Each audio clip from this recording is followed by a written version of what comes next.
meus amigos, olá, minhas amigas. Bem-vindos ao nosso terceiro programa do podcast Gruth Fetter. Estou com meu amigo Flávio Gruth, meu nome é Christian Fetter. Somos advogados, somos professores. Estamos aqui para falar sobre o direito, ciências afins, fatos da vida, comportamento humano. E nesse terceiro programa a gente tem a alegria imensa de receber a nossa querida amiga Denise Sena. Ela que é psicanalista, mestra em psicologia, colinha aqui, né? Especialista em sexualidade humana, psicóloga clínica individual, de casal e hospitalar e sócia fundadora da Clínica de Psicologia Somos Todos Um. Denise, minha querida, bem-vinda ao nosso podcast. Obrigado por aceitar nosso convite. E vamos aproveitar aqui nessa horinha de conversa, tentar... Fizemos um roteiro para 3 dias de conversa, né? Não é? Mas vamos tentar aproveitar ao máximo aqui a sua presença. Bom, a primeira coisa aqui que me chama a atenção é a psicologia de casal, né?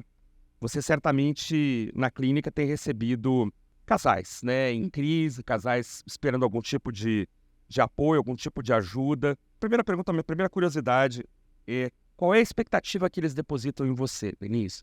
É salvar a relação, ajudar no divórcio, as duas coisas? Como é que esses casais estão te procurando? A expectativa é que eu consiga abrir assim uma cachola e tirar uma solução mágica, né? De preferência, assim, 2 sessões para não dar muito trabalho, né? Assim, de preferência algo muito rápido, né?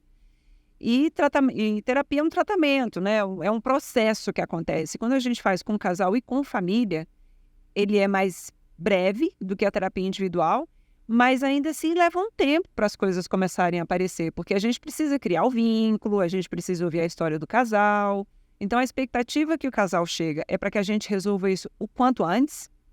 E eu lamento muito que os casais, na maioria absoluta das vezes, quando procuram a terapia de casal, eles já procuram, fazendo analogia, com o paciente na UTI. Se procurasse um pouco antes, os danos seriam mais fáceis de a gente tratar, né? Então, às vezes chegam muito machucados, já chegam num nível de implicância muito grande um com o outro, né? Ah, eu falei isso. Não, você não falou isso. Não, eu falei isso. Gente, qual é a relevância? O que você queria comunicar? Né? Então, assim, as primeiras sessões, elas servem muito para isso, para tentar limpar a comunicação, que chega normalmente em frangalhos. Né? Um culpabilizando o outro, um implicando com o outro. Claro que a vida íntima já está completamente comprometida, né? E a intimidade faz parte, é um ingrediente importante da relação conjugal. Então, eles chegam no momento já de muita fragilidade. Normalmente, uma das partes já está muito mais inclinada para o divórcio. Assim, já cansei, já falei tudo que eu tinha para falar, já pedi tudo que eu tinha para pedir. Né? Normalmente, é a mulher que arrasta o marido para... Quando a gente pensa no casal hétero, né? A procura é mais feminina. A procura é mais da mulher do que do marido. Às vezes, o marido vai com aquela cara assim de, eu vim porque, né, sou obrigado, né? O que eu posso fazer? E a maioria, felizmente, consegue se envolver, se entregar no processo e tal. Temos casos exitosos e temos casos exitosos para o divórcio também. Você considera um êxito se o casal for bem para o divórcio? Considero. Se o divórcio for amigável, isso é um êxito também? Considero, porque se a gente olha só para os 2 adultos que estão envolvidos, é a chance que eles têm de entender o fim daquela relação, né, que não foi felizes para sempre, foi felizes por um tempo, e recomeçar a vida. E se é um casal que tem filhos, os filhos têm a chance, com um divórcio bem feito, de terem pais saudáveis, equilibrados, que conseguem minimamente conversar, porque é muito nocivo para os filhos esses pais que não se falam nunca mais, né? Essa coisa de viver 10 anos com uma pessoa, dividir a cama, dividir a intimidade e depois não conseguir falar com a pessoa é muito complicado para os filhos entenderem. É para os adultos também, mas as crianças precisam ser protegidas por nós adultos, né? Então, às vezes, o casal vive um conflito tão grande que a separação é realmente a melhor saída, né? Realmente a melhor solução. Então, quando a gente consegue repactuar, porque um casamento também, né? De 10, 12, 15 anos, tem pactos que foram feitos até de maneira inconsciente, lá no começo da relação, que não valem mais hoje em dia, né? Os filhos cresceram. Aquele casal que pactuou lá atrás que a mulher não ia trabalhar porque ela ia cuidar dos filhos, quando os filhos estão com 10, 15 anos, talvez esse pacto tenha caducado. E aí, às vezes, chamar a mulher para conversar sobre isso, né? O marido fica sem graça, como é que eu vou falar? Vai se sentir cobrada, vai... A mulher também pode sentir, poxa, me dediquei esse tempo todo, agora que eu vou ter um tempo para mim, você vem me chama para eu ir trabalhar. Enfim, aí é traduzir, né? O psicólogo, ele funciona muito como um tradutor do que está sendo dito, do que está querendo ser dito, né? Eu gosto muito de usar essa frase. Vamos brincar que eu tenho a Alexa aqui. E a Alexa traduz o que você está dizendo. Então, se a Alexa traduzisse, eu acho que a Alexa ia dizer assim, assim, assim. Faz sentido, né? E assim nós vamos. Né? Mas se eu puder dar uma sugestão, procura terapia antes de ir para a UTI. Antes de chegar no ponto de não te suporto mais, não aguento mais ouvir sua voz, sinto nojo quando você chega perto de mim, porque são falas que aparecem, né? E ouvir da sua parceria, sinto nojo de você, me sinto repulsa quando você chega perto, poxa vida, né? Eu já vi algumas situações, Denise, que o casal tinha reclamações assim absurdas. Por exemplo, eu não aguento a forma como você tira a pipoca do saco no cinema porque faz muito barulho. Eu não aguento as suas passadas porque são muito fortes. Quando eu ouço a sua voz, o meu coração dispara. Quando eu vou para casa, o meu coração dispara. Eu costumo chamar isso de amor cansado ou amor inchado. Na nossa linha do direito, quando as pessoas chegam para divorciar, o casamento já acabou há muito tempo, salvo quando é a traição. Porque a traição acontece de repente, aí o divórcio vem na sequência quando não há o perdão, por assim dizer. Na sua opinião, Denise, nessa linha do amor cansado, o que mais causa a ruptura dos relacionamentos? Por exemplo, é a falta de sexo, a desconexão emocional e física, ou seria a falta de grana, ou a chegada dos filhos, ou a influência da família de origem? Olha que pergunta que dá para você surfar. Olha, eu não tenho uma estatística para te dizer assim, é isso. Se eu precisasse dizer é isso, é a falta de comunicação. Porque dentro da falta de comunicação, a gente tem os problemas com relação à sexualidade, os parceiros que têm drives diferentes, né? Então, assim, um parceiro que quer mais sexo, outro que quer menos, um que gosta de coisas mais ousadas, de brincadeiras, e o outro que é mais tradicional. E é engraçado porque a gente já sabe disso quando a gente está namorando, né? Mas a gente carrega essa fantasia de que quando casar tudo muda, né? Não muda. Não muda no sentido de melhorar, né? Vai cronificar o que já acontece. Então, a falta de comunicação no sexo é super prejudicial. A falta de comunicação no dinheiro, né? Os casais têm muita dificuldade de falar de dinheiro. São dois temas super tabus, o dinheiro e o sexo, dentro da terapia, né? E falar sobre dinheiro é tudo, assim, eu quero controlar, eu quero gastar mais, eu quero gastar menos. Aí a pessoa vem de uma história familiar dos pais que faliram e tem muito medo de falir também, então fica segurando tudo que pode. A outra vem com a história de que a família sempre gastou muito e sempre viveu na corda bamba e tá tudo bem. Ou então vem de uma família de servidores públicos com estabilidade, todo mês o dinheiro na conta, e aí se envolve com uma pessoa que é empresário, que é assim a vida profissional e financeira. Então, diálogo, né? Conversar sobre dinheiro é difícil. Fazer acordos sobre dinheiro é difícil. Família. Olha, Flávio, a família, nós temos, para trazer para os conceitos da psicologia, nós temos a família de origem, que é de onde saímos, e temos a família atual, que é a família que nós montamos. As famílias de origem, que infelizmente, na maioria absoluta dos casos, não conseguem entender que os seus filhos saem daqui das suas famílias de origem para montar a própria família, e essa família de origem precisa dar espaço para esse casal funcionar.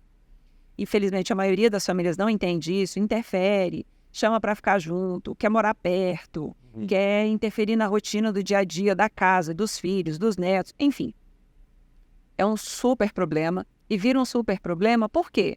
Porque as pessoas não conseguem conversar sobre isso. Primeiro pacto que eu faço com um casal que chega com essa demanda muito acentuada é assim, olha, a minha família cuido eu, a família da minha parceria cuida da minha parceria. Porque a minha mãe não para de falar comigo, mas a minha mãe para de falar com o genro. Então, vamos proteger um ao outro, né? E muitas vezes existem alianças inconscientes entre filhos e mãe, e entre filhas e mãe, e principalmente na figura materna, na maioria dos casos, né, assim, da mãe, da família de origem, a mãe é a pessoa que faz essas interferências na maioria das vezes, não permite que o cônjuge vire para a mãe e diga assim, mãe, o filho no caso, né, ou a filha, mãe, não se mete. Mãe, essa foi a mulher que eu escolhi para casar comigo. Mãe, esse foi o marido que eu escolhi para casar comigo. Eu vou fazer a administração disso. Né? Então, família é um problemão bem grandão. E filhos, gente, olha, eu sou mãe de 4. Christian sabe. Amo a maternidade. A melhor coisa, meu melhor papel na vida é o papel da mãe, é o papel materno. Mas filho é altamente broxante. Altamente broxante. Porque é isso, você fica grávida ou você entra num processo para adoção. As duas situações são super desgastantes. E depois, considerando aqui o casal que pariu a criança. Tem a mudança no corpo, tem a mudança hormonal no corpo da mulher, né? Tem a mudança na forma, tem a mudança nos hormônios. Depois, para retomar a vida sexual, é assim, eu brinco com as grávidas, né? Com as mulheres que eu acompanho que estão grávidas, que depois que a gente tem neném, a gente volta às relações sexuais por amor à causa.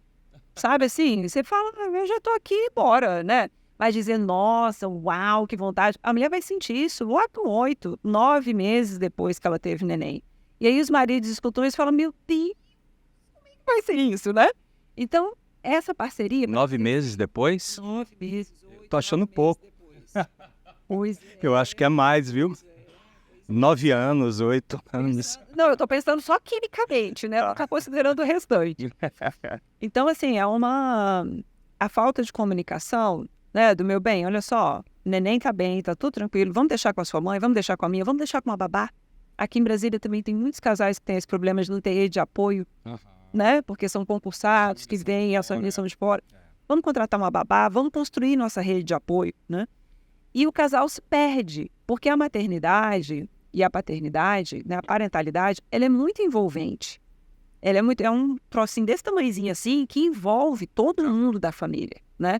E promove também. O casal, que era um casal conjugal, é promovido para pai e mãe. O sogro e a sogra são promovidos a avós. E assim acontece com a família toda. Então, se o casal não consegue conversar, se o marido não tem espaço para dizer, bem, olha só, eu entendo que você está cansada, eu entendo que você está com os hormônios aí a 1000, mas chega perto de mim, eu sinto sua falta, sinto saudade, queria que você me olhasse como você me olhava antes, né? Porque a mulher, quimicamente, ela fica projetada para o bebê. Mas você sabe o que a mulher fala pro homem? Você tá carente, eu não sou sua mãe. Aí começa a discussão. Aí cessa a comunicação. Exato.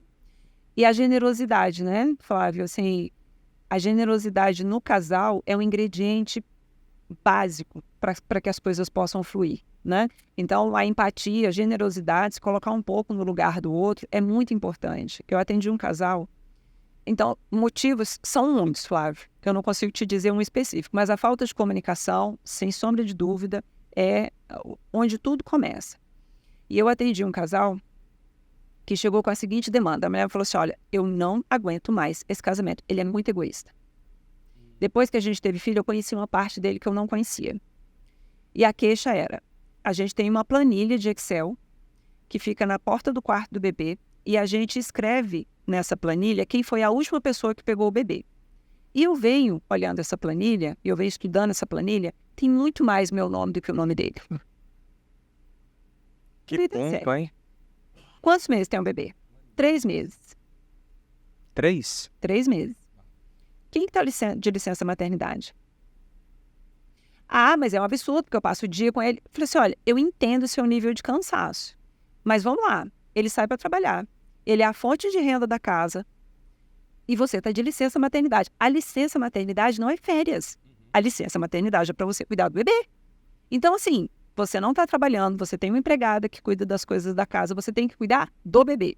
Quando ele chega à noite em casa, você convocá-lo para pegar o bebê, para dar um banho no bebê, para ele ter esse momento de vínculo com a criança, excelente. Mas não dá para exigir que ele fique de maneira equiparada, levantando de madrugada para pegar o neném, porque no outro dia, quando o neném dorme, durante o dia você dorme e ele está trabalhando. É. Então, assim, Olha Nossa, quanta eu achei- lucidez. É Ela difícil as ficou pessoas, irritadíssima quando eu falei isso. Ela falou, mas você é mulher também. Eu falei assim, sou mulher, pari já um monte. Não é disso. O que nós estamos falando aqui não é sobre o neném. É sobre a sua demanda em cima do seu marido. Que tá demais. É. Realmente tá. E eu acho que esse egoísmo, né, Denise, de um marido, muitas vezes, né, que está trabalhando, não reconhecer a trabalheira que a mulher está tendo dentro de casa e ela não reconhecer a trabalheira que é eles, né, porque as despesas aumentam, a pessoa tem que render mais. Se é um funcionário público com uma renda certa, não tem jeito. Tem Por exemplo, você está problema. falando aqui com muitos Sim. alunos, advogados e tal. A advocacia é uma montanha-russa, Sim. né? Então, assim, o nascimento do filho desperta no profissional liberal aquela sensação de ter que ganhar mais, tenho que trabalhar mais. Então, assim, parecem duas ilhas, às vezes, né? Uma ilha em casa, angustiada, com um trabalho doméstico que é massacrante, Uhum. que é repetitivo, massacrante, fralda, é monótono. Sim. É chato. Né? É choro de madrugada. E o trabalho na rua que se tornou mais intenso porque o profissional quer ganhar mais, tem que dar certo. Então, assim, o que tu falou, a comunicação, então, olha, uma coisa que às vezes a gente vê de alguns amigos é chegar em casa, a gente mesmo faz isso, e não quer passar aquela rotina para a pessoa amada. Como é que foi o seu dia? Não, tá tudo bem. Não tá tudo bem, o dia foi uma loucura, o dia foi uma insanidade. Então eu já brinquei com alguns amigos, olha pessoal, chega em casa e não mente não. Olha, o dia foi horroroso, eu tomei um calote de um cliente, o cliente... Audiência densa. Audiência, eu briguei com o juiz. Foi um dia horrível. Não é também exagerar no tom, mas também não mentir, né? Meu dia também foi complicado, mas vamos ter esse momento, seja assistir um filme, tomar um café, meia horinha até a mamado, até o bebê acordar, até a criança começar a dar trabalho, mas vamos aproveitar isso. Vamos aproveitar nós dois para conversar, né? Um tete a tete, um olho no olho. Olha, tá tudo bem, vamos planejar aquela viagem, vamos olhar aquele hotel, né? Como isso é importante, né? E como isso muito importante. E fazer plano junto, né? Fazer um plano que seja ir a Pirenópolis, né? Sei lá. Mas eu digo assim, eu imagino também que o teu paciente, a paciente, tu falou da cliente que foi irritada, ela quer uma cooptação, né? Isso. Ela ou ele viu ela bem que ela disse. Então parece que tu tá ficando do lado como é difícil equilibrar isso. Nós geralmente estamos trabalhando para uma pessoa. Você está trabalhando para os dois. Ao mesmo Então, você não tempo. pode em nenhum momento falar a verdade, Exato. mas não parecer que você tá. Por isso a estratégia da Alexa, sabe entende? dizer não, sabe? Ó, isso aqui não tá correto. Por isso a estratégia da Alexa. Se eu pudesse traduzir o que você está me dizendo, o que você está me dizendo é que você está muito cansada, que você está se sentindo sozinha, que você está com medo da maternidade. E aí eu vou colocando os ingredientes que eu sei que são pertinentes nesse momento, por mais que a pessoa não tenha falado, né? Aí quando eu terminei, eu falei assim, é exatamente isso que eu não consigo falar. Então tá, então agora vamos ver o que efeito que causa na outra pessoa ouvir dessa forma. Porque a forma como a gente fala faz toda a diferença, né? Você falar com a pessoa num tom baixo, olhando nos olhos, tem um efeito. Você falar gritando, jogando, arremessando coisa na parede, tem outro, né? Infelizmente falta maturidade e é um momento difícil. O nascimento dos filhos é um momento muito tenso, porque o casal precisa aprender a desempenhar outros papéis que ele não desempenhava antes. E o crescimento do filho vai exigindo da gente, porque a gente vai aprendendo a ser pai e mãe de acordo com a evolução do nosso filho, né? A gente não vai na faculdade, faz 5 anos de faculdade, pronto, sai formado pai e mãe, né? A gente vai aprendendo todos os dias. Quando a gente tem mais de um filho, a gente aprende a ser pai e mãe daquele filho. Quem tem mais de um filho sabe como é que é. Tem filho que você tem que chegar e falar assim, olha, fulano, você vai fazer desse jeito porque é o que eu tô mandando. Tem outros que você fala assim, meu filho, vamos lá, assim é melhor. Você fazer assim vai dar mais certo. Tem jeitos e jeitos pra gente chegar nos filhos, né? E isso a gente vai aprendendo. Denise, eu costumo dizer por aí que mulher quer segurança e o homem quer reconhecimento. O que você tem a dizer sobre isso? Uma boa fala. Reconhecimento todos queremos, mas para o homem é muito importante ser validado pela esposa, pela parceria. Não vou dizer esposa para não ficar restrito, né? Para não restringir aqui a parte. Mas a gente quer reconhecimento e quando a parceria faz esse papel, para usar o exemplo que você trouxe, né, de um casal hétero, faz esse papel de sair para trabalhar, de sair para resolver, ele quer chegar em casa e ser reconhecido no sentido do que bom que você chegou, que bom que você está aqui, que bom que você está cuidando da gente. Essa fala é super importante. Por mais que quando eu provoque na terapia, me digam assim, Mas é claro que eu estou agradecida. É claro que eu amo, senão eu nem estava aqui. Falei assim, mas o óbvio precisa ser dito. É bom ouvir. É bom ouvir, eu te amo, é bom ouvir, eu te admiro, eu te respeito, eu confio em você, eu te agradeço. Nossa, como é bom ouvir isso. E a mulher precisa de segurança, nesse exemplo específico que eu estou falando da maternidade, mais do que nunca. Porque muitas vezes, quem não é servidor público, a mulher que não é servidora pública, ela faz uma pausa na carreira dela. A servidora pública faz também, mas ela vai receber. Aconteça o que acontecer. Agora, um profissional autônomo, no mínimo, ele vai diminuir o ritmo. Ele pode até não parar, mas ele vai diminuir o ritmo. Então, ter alguém que está aqui por trás, bancando, literalmente, é super importante. O problema é como isso é comunicado, né? Porque às vezes quem está bancando passa na cara do outro. Você tá aí sem fazer nada o dia inteiro, né? Eu não, eu tô lá, ralando, trabalhando. Isso é muito ruim. Mas é uma excelente analogia. É bom, né? É bom. excelente E analogia. você vê diferença no atendimento aos casais homoafetivos, Denise? As dores são As as dores são mesmas, as mesmas. as angústias eu sei. As dores são as mesmas, acrescidas do preconceito, acrescidas da interferência da família com relação à aceitação da própria relação, né, da própria homossexualidade. Enfim, acrescida disso. No reme-reme do dia a dia, o problema é igual, mas tem esse acréscimo. Ô Denise, você acredita que os casamentos e as relações de hoje, contemporâneas, ainda são monogâmicas ou a monogamia está acabando? Olha, Flávia, eu acho que hoje a gente consegue falar mais sobre isso. Né? Os casais hoje conseguem pactuar a história da relação aberta, do trisal. Tem muitos casais funcionando em formato de trisal, de ter uma pessoa a mais que participa só do sexo, que participa só das brincadeiras sexuais. Eu acredito que hoje a gente fala mais, porque traição sempre aconteceu, né? Hoje a gente fala mais. Mas ainda tem muita gente que defende a monogamia também. Não sei se elas estão mentindo. Elas têm muita... Eu vejo hoje ser mais possível falar sobre o assunto, né? Mas ainda existem muitos casais que estão preferindo a monogamia. Hoje está mais fácil para a mulher e para o homem, né? Para o homem sempre esteve, né? Mas para a mulher está mais fácil, né? Eu também acho. Acho que hoje a gente está falando mais. É uma paridade maior. Exato. Aí, Denise, quando a constatação é pelo final mesmo da relação, né? Existe uma preparação possível para o divórcio? Por exemplo, você trabalha o casal que realmente chegou àquela conclusão, mesmo após a terapia. Como é que é essa preparação para um bom divórcio? Isso. Para que chegue lá no nosso escritório, tranquilo, Mas apaziguado. apaziguado, decidido, sem grandes guerras, né? Olha, se o casal vem em processo terapêutico, a gente, durante o processo terapêutico, vai identificando digamos assim, os problemas quando eles foram acontecendo, né? Então, quando o filho nasceu, quando a mãe morreu, quando a empresa faliu, quando o casal consegue, construindo a linha de vida deles dois, identificar momentos de muito estresse. E aí a gente pensa junto como que cada um reagiu, como que cada um sentiu, como que cada um percebeu. Então, se o casal que está nesse processo chega à conclusão de que realmente é o divórcio, é um casal que já chega para o divórcio com o entendimento de que a culpa não é sua. Existe uma responsabilidade, que é 50% de um parceiro e 50% do outro parceiro. Não existe culpa, existe responsabilidade. Ótimo. E não existe uma porcentagem maior. Mas é porque minha mulher também, né? Não, porque meu marido também. Não, é 50% de cada um. Quando eles chegam, depois desse processo, depois dessa construção e desse entendimento, pactuar um bom divórcio é mais fácil, porque a gente consegue fazer o apelo com relação aos filhos, a gente consegue mostrar para eles como é importante protegê-los. Durante o processo de terapia de casal, a gente entende um pouco o funcionamento das famílias.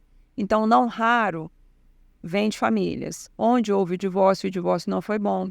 Onde houve um casamento que já estava acabado desde sempre, mas a mãe e o pai continuaram casados e eles viveram na pele o reflexo disso. Então, tem como a gente fazer esse resgate e dizer, olha, vamos fazer uma projeção de como vai ser com os filhos. Que imagem vocês querem passar? O que vocês querem construir? Não chega redondinho, porque se separar é um processo muito dolorido, mesmo quando a gente tem certeza que aquele ali é o caminho, né? Porque abre mão de um sonho, né? A gente não casa para separar, a gente casa para ficar junto, para montar uma família. Então, reconhecer o fracasso desse casamento que eu uso esse termo porque é o termo que todo casal traz, né? Que na verdade é um engano, não é um fracasso, porque deu certo X anos. Não deu certo para a vida toda, mas deu certo, né? Mas reconhecer que acabou, fechar o ciclo e ir para a próxima, é muito difícil. Mesmo quando a gente tem certeza que esse é o melhor caminho. Né? Então, quando vem nessa trajetória, é mais fácil. Quando o casal tá lá sem terapia e resolve, e briga e tal, o que a gente tem de proposta de trabalho é um programa que eu montei, que eu chamo de programa, né? Para preparação para o divórcio, para o bom divórcio. E aí, nesse programa, a gente vai trabalhar especificamente a separação. As pactuações que vão ser feitas a respeito da criança, da rotina, da guarda, né? Falar de dinheiro é um negócio complicado, porque normalmente, quando a gente briga por causa de dinheiro, a gente não está brigando por causa de dinheiro, a gente está brigando por causa de validação emocional, de ressarcimento emocional, né? Mas o dinheiro monetiza, né? Então, a minha dor é desse tamanho, então eu quero 30 mil de pensão, porque a minha dor é grande, né? Normalmente, o dinheiro serve para monetizar a dor. Exatamente. Porque do dinheiro a gente dá conta de falar, né? A gente tem dificuldade de dizer, eu tô magoada, eu tô me sentindo traída, usado. Não. Mas o dinheiro a gente consegue falar. Eu quero tanto, eu preciso de tanto, né? Ontem chegou um rapaz para eu, na primeira consulta dele, e ele me falou que a ex-mulher dele está pedindo 13 mil de pensão para as necessidades de uma menina de 3 anos. Aí ele falou, olha, projetivamente, quando ela tiver 21, quanto que vai ter essa pensão? Porque com 3 anos precisa de 13 mil, né? E aí eu brinquei com ele, eu falei, de repente a dor dela tá desse tamanho. De repente a dor dela tá em 13 mil. Né? Então, para esses casais que já chegam decididos que vão se separar, mas ainda assim tem essa confusão, tem essa briga, tem esse desconforto, que é normal, é natural ter e vai ter mesmo, a gente tem esse trabalho de conduzir dessa forma, né? Então, assegurando para o casal que a gente não vai falar sobre reconciliação, porque também tem muita gente que fala assim, olha, eu vou, mas se me disser que tem que voltar, eu falo assim, não tem que voltar, e não sou eu quem decide que vai voltar, né? Então, tem essa outra opção também, né? Mas é difícil. Olha, no mínimo, a terapia individual, eu sugiro fortemente que as pessoas façam, porque é difícil fazer terapia de casal, é difícil separar, né? Então, pelo menos a terapia individual eu oriento para que faça. E para que protejam os filhos, né? Se tiver muito difícil, põe os filhos na terapia também. Se tiver que escolher entre botar os filhos e o adulto, vai o adulto. Porque aí, né, prejudica menos a criança, pelo amor de Deus. Ô Denise, o que eu vejo muito, por exemplo, quando eu recebo uma mulher ou um homem na iminência de um divórcio, as pessoas chegam na minha frente e já traçam o perfil psicológico do parceiro. Isso, você já reparou? Pois é. E eu me preocupo muito com esses cursos de 20 minutos. Aí a pessoa já chega, olha, fulano, beltrano, é narcisista, bipolar, carente, e eu já fiz uma anamnese de toda a vida dele. Isso vem do pai, que aconteceu isso com os avós, e aí ele me traça o perfil psicológico em 5 minutos. Eu pergunto o seguinte, tem diagnóstico? Não, eu estou te dando o diagnóstico. Falei, não, tem diagnóstico por um médico? Por um médico? Não, não tem. Então não posso considerar o seu marido, a sua esposa, como narcisista, como bipolar. Borderline está muito em voga, né, Cris? Não, a Marie Claire vende um monte. Qual é a sua visão sobre essas fórmulas mágicas da internet, sobre alguns diagnósticos que vocês levam meses para fazer? Não, olha, é temerário. É um horror. O que eu posso dizer para você é isso, é um horror. E muito me admira pessoas que são instruídas, pessoas que estudaram, não é gente que não sabe do que está falando, é pessoas que estudaram, que têm profissões, tem lá uma carreira construída, cair nesse tipo de coisa, sabe? Poxa, a gente estuda 5 anos na psicologia, na graduação, mais não sei quantos de pós, médico também, psiquiatra, né? 7 anos de formação, mais após, 10 anos, então assim. E aí você passa uma vida com o paciente, passa um tempo com o paciente para poder conseguir fechar um diagnóstico, porque são duas coisas que estão na moda, né? Falar de bipolaridade, que é uma doença, Bipolaridade, depressão, esquizofrenia, ansiedade, são doenças. E falar de transtornos de personalidade, narcisista, borderline, histriônico, transtorno obsessivo compulsivo, enfim. Esquizofrênico não, é um outro, esqueci o nome aqui agora. Mas nós temos 12 ou 13 transtornos de personalidade. E aí as pessoas entram na internet, leem e misturam tudo. Então, assim, tem gente que me fala, não, porque eu tenho certeza que ele é borderline e bipolar. Não é. Ou ele é... Uma coisa ou outra, né? Mas pessoas instruídas que caem nesse tipo de golpe, né? Porque isso é golpe, né? Golpe de quem está vendendo a informação, ou um golpe do profissional que vai lá, escuta a história e diz, é borderline mesmo, é narcisista mesmo. Cair nesse tipo de coisa, sabe? Assim, para você ir fazer terapia, para você fazer um tratamento com um psiquiatra, você tem que vir indicado por alguém. Você não abre um catálogo e procura. Você pegar o nome da pessoa e dar uma googada na internet, todo mundo faz. Mas vai por indicação, sabe? Não cai em qualquer profissional, porque tem muita gente picareta, gente. Olha, mas muita. Coach, então, Deus me livre. Coach nem é gente. Ai, coach nem é gente. A piada interna lá na psicologia é essa. Porque é isso, sabe? A gente estuda, a gente se dedica, você pega o caso, faz a supervisão, chama um colega mais experiente.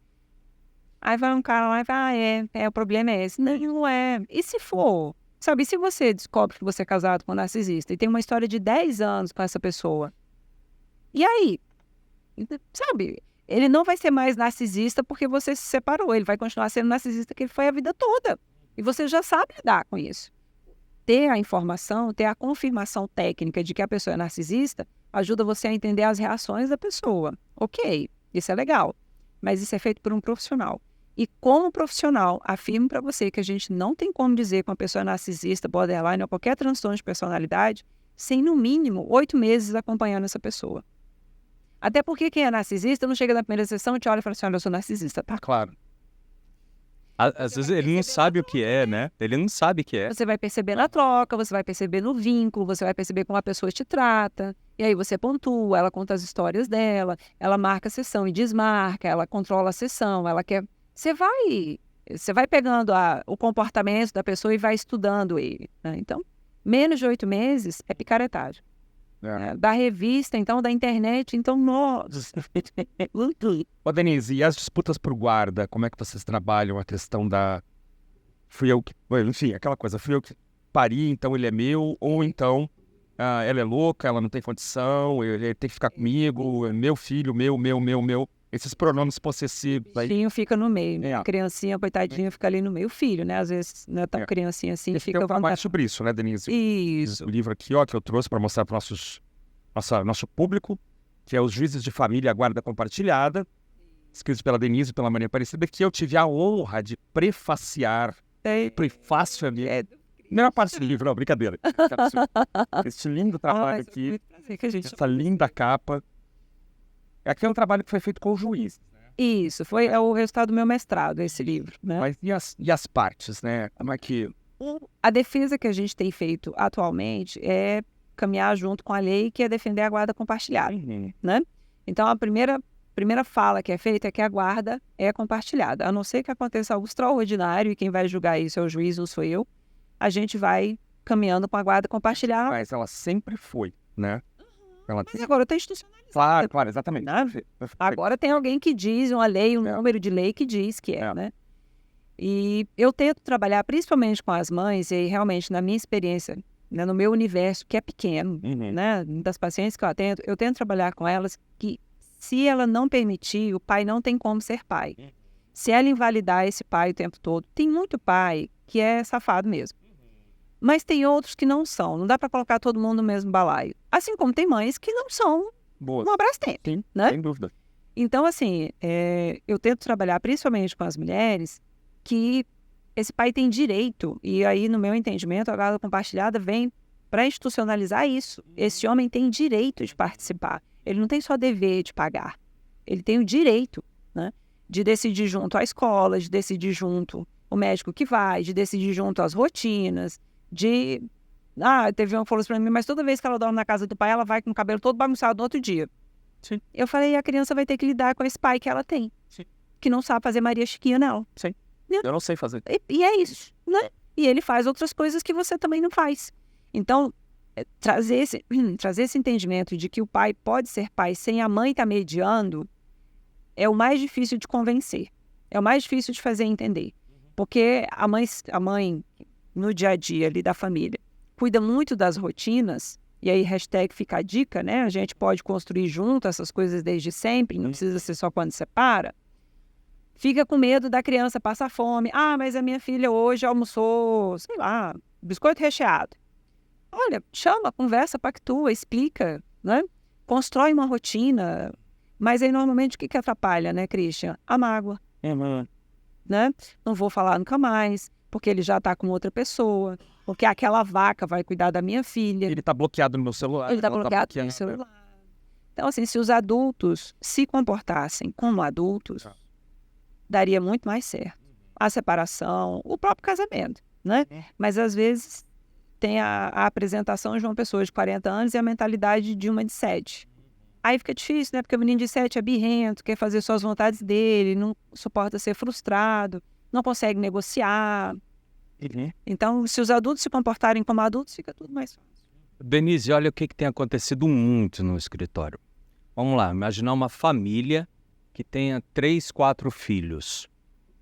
Desses 3, 4 filhos, um dos filhos apresenta, na visão de um dos genitores, ou do pai ou da mãe, indícios de que seria autista, por exemplo. Aí fica aquela guerra, o pai não admite que o filho é autista, a mãe tem certeza, porém sem diagnóstico, que o filho é autista. E fica aquela queda de braço. A mãe, diante dessa perspectiva dela, de que o filho é autista, começa a medicalizar. Vai num psiquiatra infantil, que em 15 minutos já passa um remédio que seja um sedativo. Eu não sei o nome do remédio. Isso é frequente. Aí o pai, de outro lado, não dá o remédio e acusa a mãe de uma síndrome, eu não sei se eu vou errar o nome, Munchausen. Como é que pronuncia? Acho que é Munchausen. Munchausen. Mas eu posso estar errado. Tá. Mas acho que se jogar o Google mesmo escrevendo errado, aparece. Aparece. E essa briga, Denise, é terrível. É terrível, porque você chega lá no Poder Judiciário, o juiz ele decide com base em provas, em perícias.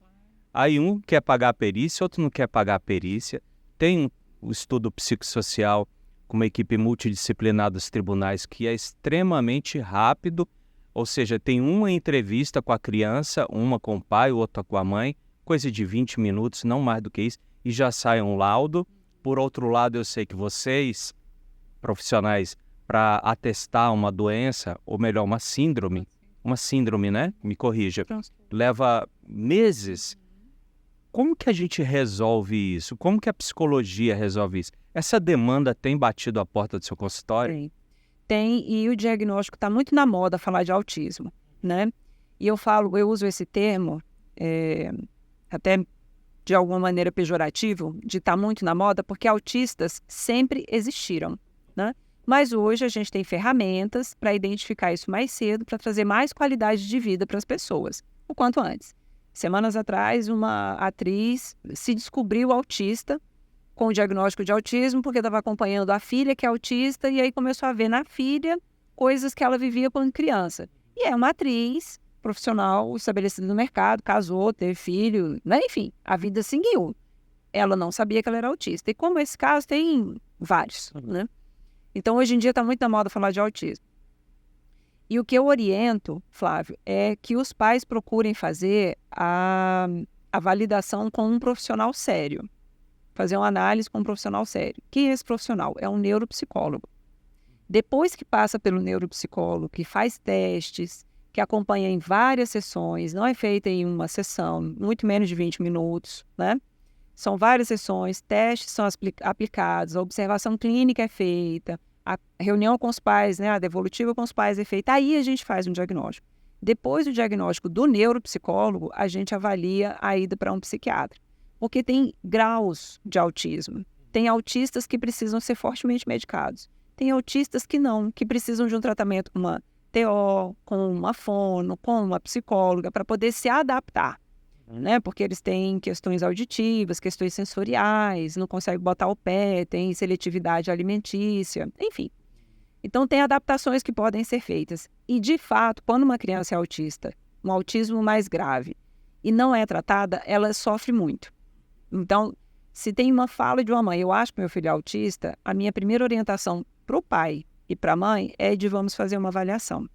Porque, às vezes, a mãe não tem o conhecimento técnico, mas tem um feeling, ela vê os outros filhos e vê aquele filho que é diferente, pelo próprio universo ali dela, ela percebe essa diferença. E eu sempre considero a fala das mães. Eu acho que as mães, elas têm um chip especial, assim. Então, eu investigaria.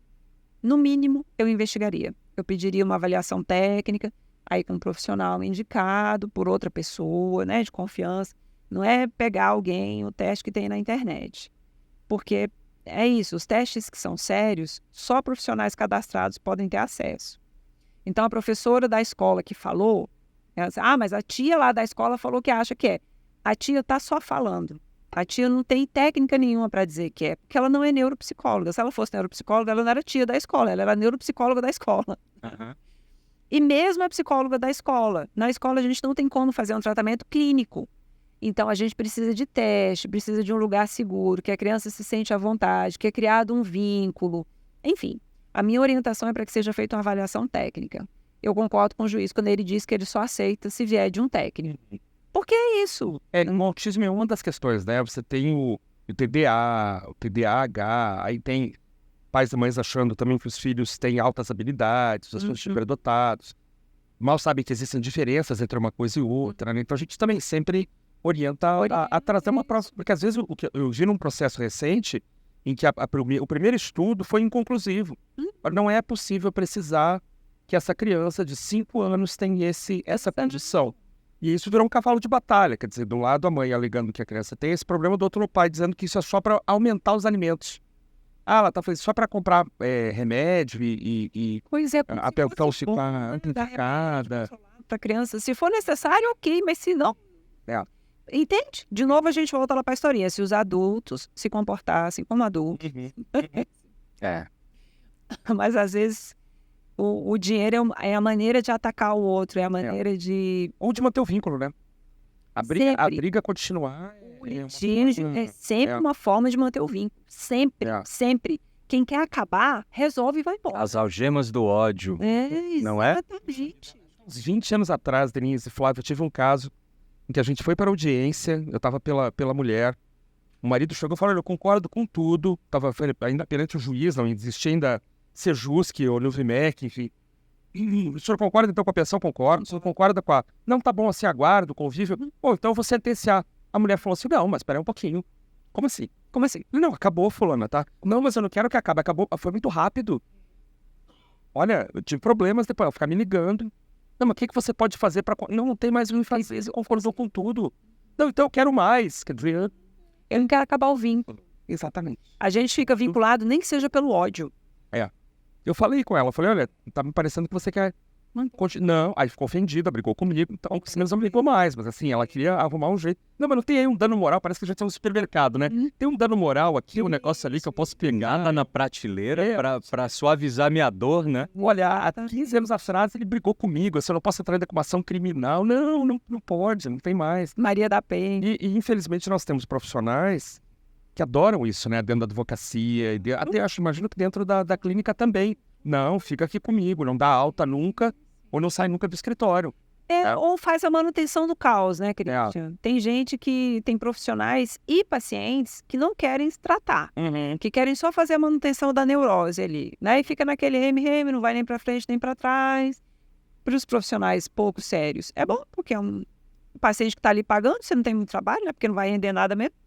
E para o paciente, ele tem o argumento de, não, mas eu faço terapia. Sim. Você está aí falando de mim, mas eu faço terapia. Ô, Denise, é engraçado, né? Hoje nós estamos aqui totalmente no improviso, né, Christian? Porque a gente não está seguindo script de nada. Porque quando a gente tem Denise Sena na frente, a gente tem que aproveitar. E aí vão vindo algumas observações minhas da minha vida. Veja se isso está correto. Até para ti também, Christian. A pessoa que, de repente, resolve fazer uma terapia, ela passa por uma fase de mergulho íntimo, ela vai lá nas profundezas da existência. A partir do momento em que ela começa a se conhecer, ela tem uma mudança radical de comportamento, inclusive marital. Numa circunstância como essa, aquele cônjuge ou companheiro, companheira que esteja junto, assusta com aquele novo comportamento e enxerga naquela pessoa que está se descobrindo na terapia uma pessoa egoísta. E eu acho, aí é uma percepção minha de leigo, eu sou do direito, não sou da psicologia.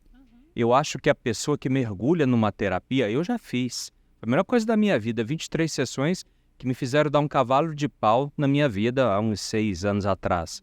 Mas a pessoa que faz a terapia, ela, em algum momento, ela se torna, eu vou colocar egoísta, mas não é a palavra correta. Ela se coloca muito centrada apenas no mundo dela e tem algumas atitudes egoístas, ou é uma impressão equivocada minha? Entendeu? Fique claro. Você é mal vista porque você está transformando aquela pessoa, fazendo aquela pessoa. Nossa, eu já recebi muita ameaça de marido. Você é a bruxa má. Nossa, você não tem noção. Tem razão Isso isso? com a minha mulher. Já recebi. Tem razão isso que a gente está falando? Talvez, em parte, tenho dificuldade, de novo, de te responder precisamente. Vai no rumo. Porque, na maioria das vezes, o que acontece é que, infelizmente, nem todas as pessoas conseguem fazer esse mergulho tão profundo assim. Algumas ficam só de snorkel mesmo, porque esse negócio de mergulhar com cilindro é perigoso, né? Então, alguns ficam Pode só faltar ar, olhando né? Lá embaixo. alguns ficam aqui só em cima, não vem aqui embaixo, verdadeiramente. Primeiro aspecto, nem sempre todo mundo mergulha na terapia. Isso, tem gente que faz terapia para dizer que faz terapia para fazer a manutenção das próprias neuroses, para não resolver o problema, só para dar uma mexidinha na panela de vez em quando para não queimar o fundo, né? Segundo, que assim, algumas pessoas, quando entram em processo terapêutico, se percebem doadoras em excesso. Faz tudo pelo outro. Porque o que vão pensar de mim, o que vão falar, como é que eu vou dizer não? Não tenho coragem de dizer não para minha mãe, não tenho coragem de dizer não para meu marido, não tenho coragem de dizer não para meu filho, não tenho coragem de dizer não no meu trabalho. Aí vira o burro de carga do trabalho, vira o burro de carga da família, aquela pessoa que é a pessoa que todo mundo procura, que chega em casa exausta, e aí o marido, ou a esposa, ou o filho diz assim, fulano, faz assim para mim, ai, tá bom, e aí a pessoa vai lá e faz. Pode acontecer dessa pessoa entender que aquela historinha lá do avião, primeiro você põe o oxigênio em você, para depois botar o oxigênio em quem está do seu lado. Tem uma razão para ser assim, porque você pode desmaiar, se você não botar em você primeiro, né? E se você desmaia, você não ajuda quem está do seu lado. Então, essa coisa do autocuidado, especialmente para as mulheres, é muito ensinado, e o inconsciente coletivo está aí com essa informação de que a mulher está aí para cuidar, para doar, para fazer, para prestar serviço.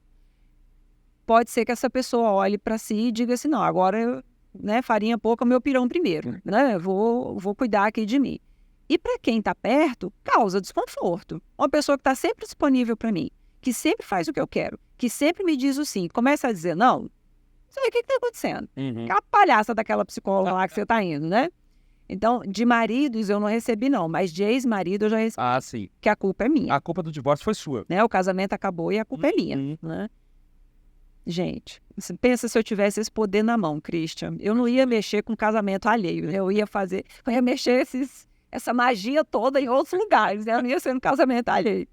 Então, assim, as pessoas mudam e se a mudança faz sentido para a pessoa, se dentro do processo terapêutico ela consegue entender que aquela forma como ela funcionava, apesar dos ganhos secundários que ela tinha um preço muito alto para ela, porque ela vira boazinha, né?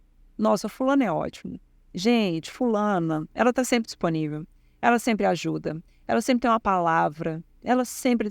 Ai, nossa, tem um ganho secundário nisso. A pessoa, poxa, eu sou benquista, né? Eu sou gente boa, né? Eu começo a dizer, não, eu viro a antipática, eu viro a babaca, eu viro a egoísta, eu viro a... Né? Então, assim, bancar-se essa pessoa tem um custo muito alto. Mas se para a pessoa faz sentido, se dentro da terapia dela ela consegue entender que isso faz sentido, ela realmente muda. E vou te dizer, não volta a ser a pessoa que ela já foi de jeito nenhum. Mas tem que fazer sentido para ela. Porque senão vira só mais um teatro, né? Se a gente vai falando para uma pessoa, por exemplo, de transtorno de personalidade, ela vai criar um personagem para me agradar. Eu, psicóloga, né? Para me prestar conta. Olha, eu fui na reunião, mas eu falei. Eu fiz assim, mas ela transfere para mim esse ganho secundário, vamos dizer assim, que ela tem em outras relações, né? Então, depende de muita coisa. Mas complicado se eu pudesse te dar uma resposta objetiva, é de que quem entra no processo terapêutico de verdade, muda. Não tem jeito de não mudar. Porque você aprende a lidar com você aprende a lidar com a sua história, você aprende a perdoar seus pais no sentido de que, gente, eu tenho paciente de 35, 40 anos que não trabalha, que acha um desaforo ir para uma entrevista de trabalho para receber 5 mil reais. Mas, rapaz, tem famílias vivendo com um salário mínimo. Sim.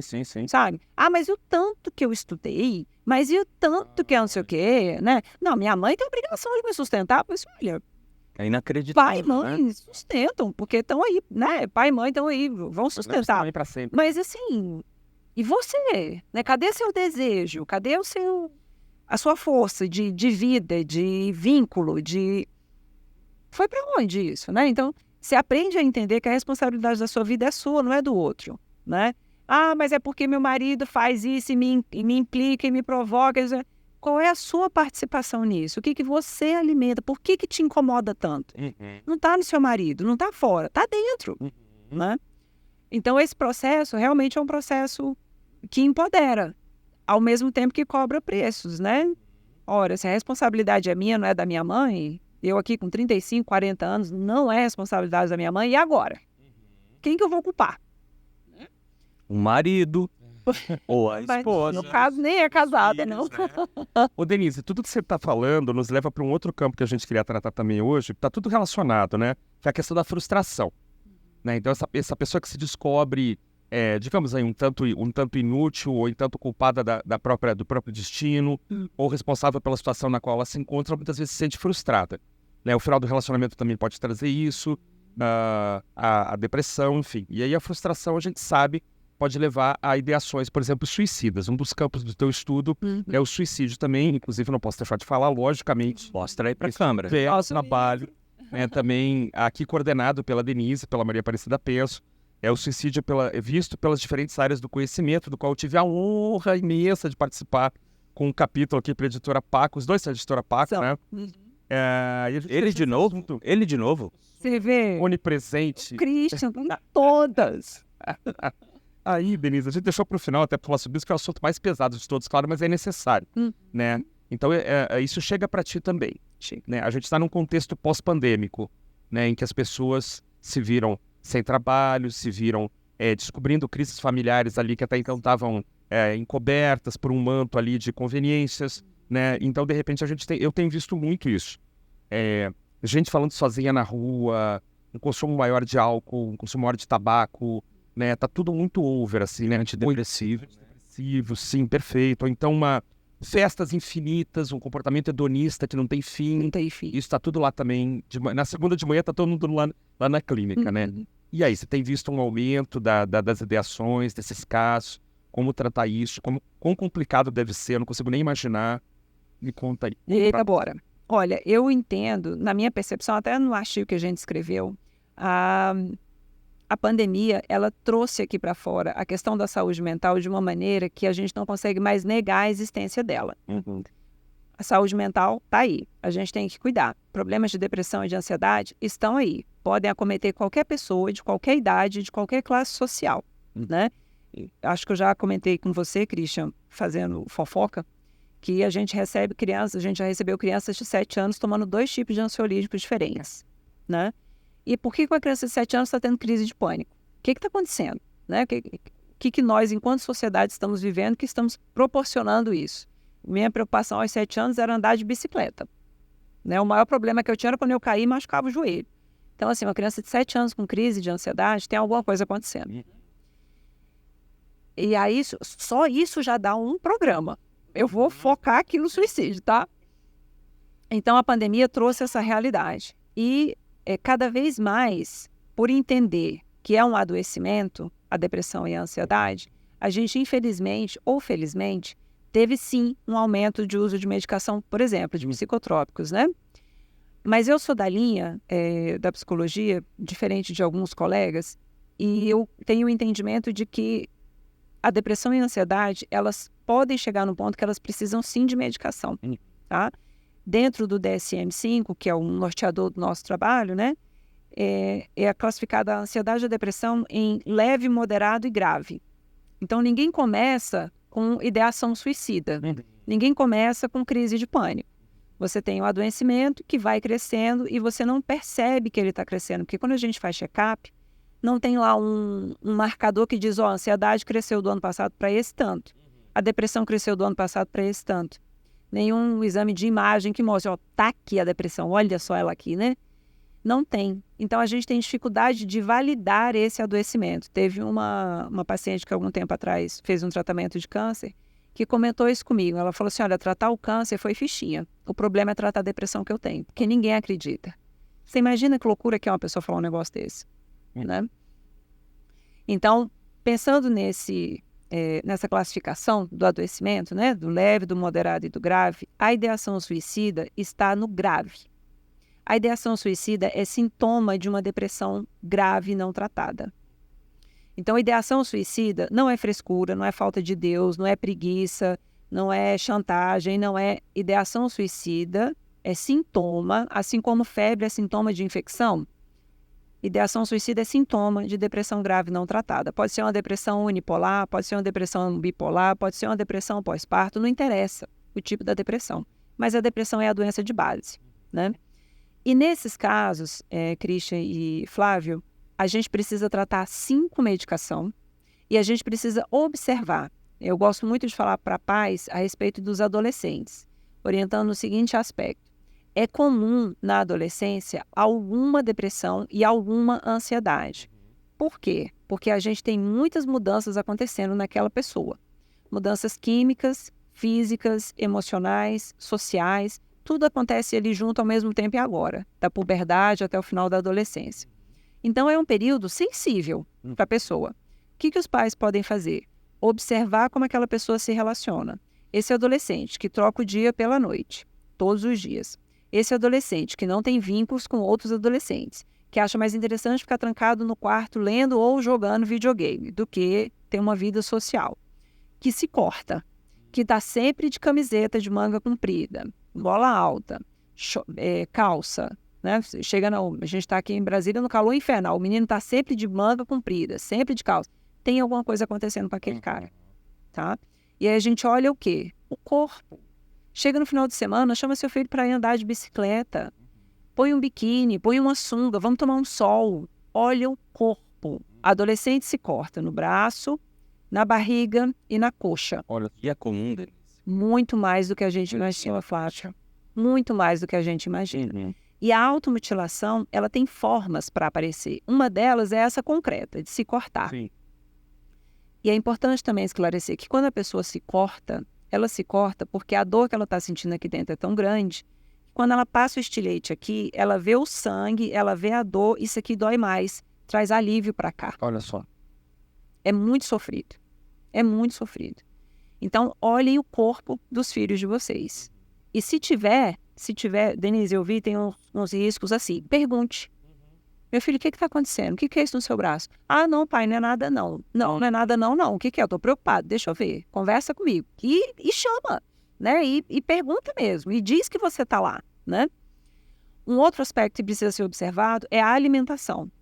Esse negócio, porque é chique ser magro, né? É chique. Nossa, as meninas acham fantástico ser magrinho. E a anorexia e a bulimia caminham nessa magreza esquisita, né? Então, assim como preciso olhar para os meninos a questão dos anabolizantes, preciso olhar para as meninas para a questão física. Então, mas a fulana come pouquinho mesmo. A fulana come pouquinho, então nós vamos no nutricionista que vai dizer o que é pouquinho que você vai comer que é saudável. Que tanto que é pouquinho que é saudável. Outra moda que ideação suicida traz, virar vegano. Não tem problema nenhum ser vegano, nada contra os veganos. Beleza, vai lá, você não gosta de carne, não come carne, faz o que você quiser. Agora, quem não come carne, quem não come proteína animal, precisa ter um complemento alimentar, certo? Alguns adolescentes usam essa bandeira do veganismo para parar de comer. E os pais falam assim, mas ele não come mesmo. Né? Não, ele não come ovo, ele não come leite, ele não come bolo, ele não come pão, ele não come macarrão, ele não come arroz. Eu lembrei de 2 amigos do meu filho, só do Gente, você é vegano? Então nós vamos procurar um nutricionista que é vegano também, que trabalha nessa linha, para indicar o que você precisa comer. Então, a nutrição é algo básico do cuidado com os filhos. Nutrição emocional e nutrição física. Na adolescência, a gente precisa sim estar de olho. A obesidade também não é aceitável. Comer 5 hambúrgueres, 3 litros de refrigerante no final de semana, tá errado. Mas vamos lá, Christian. Quem é que paga o cartão de crédito que compra o iFood? São os pais, né? Ah, mas meu filho não come fruta, só come biscoito recheado. Quem é que faz a compra do biscoito recheado para ficar em casa? Sabe assim? Ah, não, mas já tem 1,90 m, não é possível que ele sabe. Não, não sabe. Não sabe o que é melhor.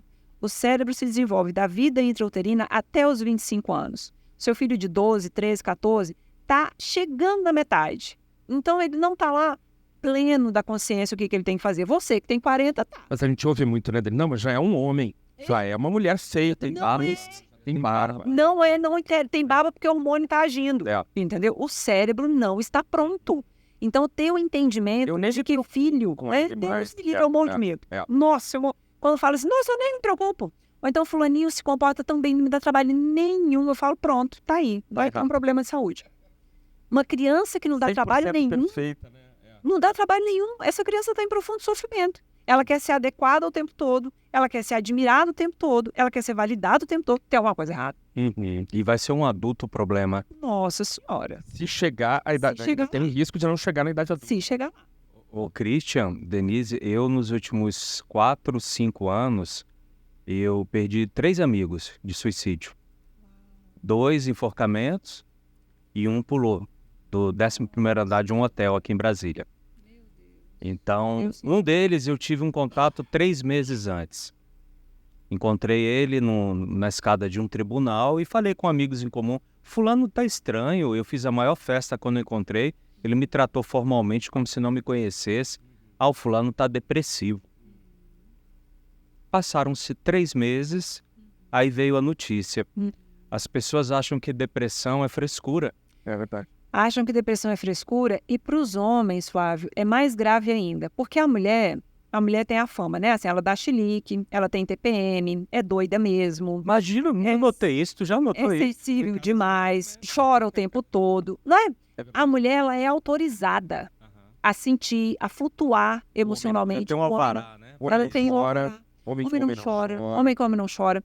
Tem um documentário americano, The Mask, o nome, que fala que as crianças... Mask, é a máscara. Na máscara. As crianças os meninos são autorizados a sentir e a receber carinho, independentemente da cultura que a gente está falando, de uma maneira geral. O americano adora fazer essas pesquisas, né? Com números, enfim. Eles são autorizados até os 7 anos. Olha só. A partir dos 7 anos, a família para de beijar, para de abraçar, olha para a criança e diz: agora você é o homem da casa. O papai vai viajar e você vai ser o homem da casa. Vai cuidar da sua irmã e da sua mãe. Pensa, é só uma criança, né? E a gente para de autorizar esse menino a sentir. Porque homem que homem não chora. Você já é o homem da casa. Então, para os homens, é mais pesado ainda reconhecer-se doente, pedir ajuda, procurar tratamento. A gente tem muitos preconceitos, muitos tabus. Fazer uso de medicação psicotrópica, né? Antidepressiva, ansiolítico. Eu não sou doido. Pra quê? Eu gosto de ouvir assim. Eu não faço terapia porque eu não acredito. Sim, gente, mas não é religião. Não precisa da sua crença, é uma ciência, não é mesmo? Então, assim, eu já apelo logo, né? Eu já meto o pé no peito uma vez. Bom, é assim. Que não acredito. Certinho.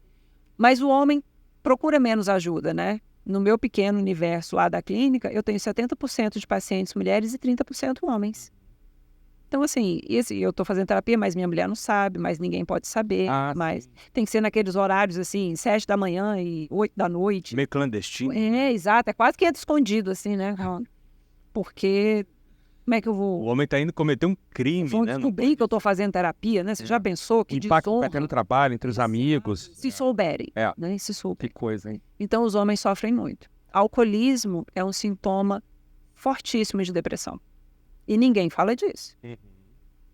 Que Até papo porque é gostoso. bonito, né? É bonito beber.